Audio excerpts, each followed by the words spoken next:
এতিয়া মই আপোনালোকক দেখাবলৈ আহিছোঁ আমাৰ কঠীয়াখিনিৰ অৱস্থা। আপোনালোকক মই এনেই প্ৰথম এপাক ঘূৰাওঁতেহে দিছিলোঁ ভিডিঅ'টো, আৰু এতিয়া তাৰ পাছত আমাৰ কঠীয়াখিনি কি অৱস্থা কৰি থৈ গ'ল চাওক এবাৰ। এয়া চাওক, দেখা পাইছেনে? এয়া তুলিব পৰা অৱস্থাত নাই। কিমান কেনেকৈ খান্দি থৈ গৈছে, কেনেকৈ কঠীয়াখিনি অৱস্থা কৰি থৈ গৈছে এবাৰ চাওক। আৰু তাৰ পাছত আপোনালোকে আপোনালোকৰ ফালৰ পৰা মন্তব্য আগবঢ়াওক। এয়া চাওক, আমিতো কোৱা নাছিলোঁ কোনোদিন মাটি এৰি নিদিওঁ বুলি, অকল আজিৰ সময়খিনি বিচাৰিছিলোঁ মই আপোনাক। এয়া চাওকচোন, এয়া চাওক, সকলোৱে জানে যে আমি খেতিৰ ওপৰত নিৰ্ভৰশীল আমাৰ পৰিয়ালটো। আৰু আজি আপোনালোকে চাই কি ক'ব আপোনালোকৰ ফালৰ পৰা একাষাৰ যদি সকলোৱে কয় তেতিয়া ভাল লাগিব শুনি। যিহেতু কালি ৰাতিয়ে আমি কঠীয়া তুলি আছিলোঁ মাক জীয়েক তিনিওজনীয়ে, সকলোৱে হয়তো যিসকলে ভিডিঅ'ত চাইছে সেইসকলে দেখা পাইছে। আৰু আজি এই অৱস্থা, প্ৰথমতে এপাক ঘূৰাওঁতে আমি কৈছিলোঁ, তেতিয়া ৰখাইছিলোঁ, তাৰ পাছতে আমি ঘৰলৈ যোৱাৰ পাছত এই অৱস্থা কৰিলে কঠীয়াৰ। চাওক, ক'ব নেকি বা কওক কেইডোখৰতে। এফালে দেউতা নিষ্ঠা নাই বুলি কয়, এতিয়া খেতিয়কৰ এনেকুৱা বিলৈ হৈছে, খেতিয়কৰ এনেকুৱা বিলৈ হৈছে। আমি কোৱাৰ পিছতো এনেকুৱা কৰি পেলালে, গোটেই অৱস্থা নাইকিয়া কৰি পেলালে।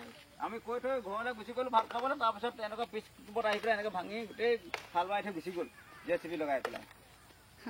সঁচাকৈ আচলতে কি ক'ম, মানে আপোনালোকেতো নিজে গম পাইছে।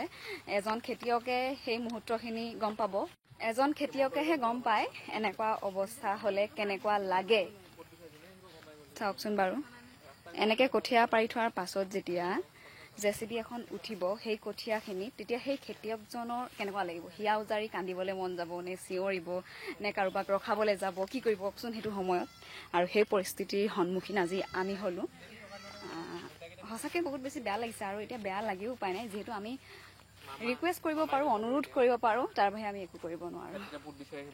এয়া চাওক, এফালে বাইদেউ বহি আছে, এফালে দেউতা। আৰু আজি আমাৰ এনেকৈ কঠীয়া তলিটোৱে দেখালোঁ আপোনালোকক, কেনেকুৱা লাগিছে বাকী আপোনালোকে সকলোৱে কমেণ্ট এটা কৰি জনাব। কিবা কবি নি এই বিষয়ত? এই বিষয়ত কিনো ক'ম, ইমান ভালকৈ সিহঁতক কোৱাৰ পাছত এনেকুৱা কৰি থৈ গ'ল।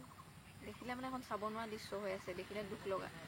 কাৰণ সেইটো এজন খেতিয়কেহে বুজি পাব পাৰিছিলে বা কিমান কষ্ট কৰি পাৰিছিলোঁ, এজন খেতিয়কেহে গম পাব মানে ইয়াৰ কি কৰি আছোঁ, কি কৰিছিলোঁ। এতিয়া এয়া কৰি মানে এতিয়া বহুতে ক'ব কিয় চৰকাৰী মাটিত কৰিছিলি, সেইটো কথা মানে উত্তৰ এতিয়া আপোনালোকক ইমান সৰুকৈ দিব নোৱাৰোঁ। মানে আপোনালোকে হয়তো ফ্ৰণ্টলৈ আহিব লাগিব, নহ'লে মোক ফোন কৰিব লাগিব। এইটো এনেকৈ দিব পৰা নহয়। কিয় কৰিছিলি তো মানে উত্তৰ আমাৰ ওচৰত এতিয়া বৰ্তমান নাই। আৰু কিমান বছৰ পৰা খাই আছিলোঁ সেইটোতো ক'বলৈ গ'লেতো চাগে আমাৰ আজু ককাহঁতৰ দিনৰ আগৰ পৰাই এডোখৰ মাটি খাই থকা। আমি এইটোও কোৱা নাছিলোঁ যে আমাক মাটিডোখৰ দিয়ক, জাষ্ট আমি কৈছিলোঁ যে আমি কঠীয়াখিনি উঠাই ল'বলৈ আমাক অকণমান সময় দিয়ক।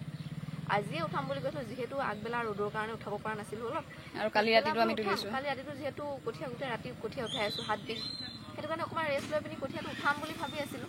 যিহেতু আমি কি কয় জেৰুৱাও নিজে উতৰাই দিছিলোঁ, জেৰুৱাও নিজে আঁতৰাইছিলোঁ, জেৰুৱা আঁতৰাই নিজে গৰু ছাগলী ৰখি আছিলোঁ। তাৰ পাছত এনেকুৱা অৱস্থা কৰি থৈ গ'ল। মানে সিহঁতৰ মানৱীয়তাৰ গুণটো আছেনে নাই মানে মোক সেয়াও সুধিবলৈ মন যায়। এনেকুৱা ধৰণৰ মানুহ থাকিব লাগেনে? মানে এটি কুকুৰতকৈ অধম ক'বলৈ বাকী নাই ইহঁতক। নিজৰ বিবেক বোলা বস্তুটো আচলতে নাই। এয়া দেখিছেনে? আপোনালোকে নিজে কওক কেনেকুৱা লাগিছে এইখিনি দেখি। আৰু মই এতিয়া বৰ বেছি নকওঁ, আপোনালোকলৈ আগবঢ়ালোঁ। মই এতিয়া ভিডিঅ'টো ইমানখিনিতে সামৰি দিওঁ। আপোনালোকে চাই কেনেকুৱা পালে সকলোৱে কমেণ্ট এটা কৰি জনাব।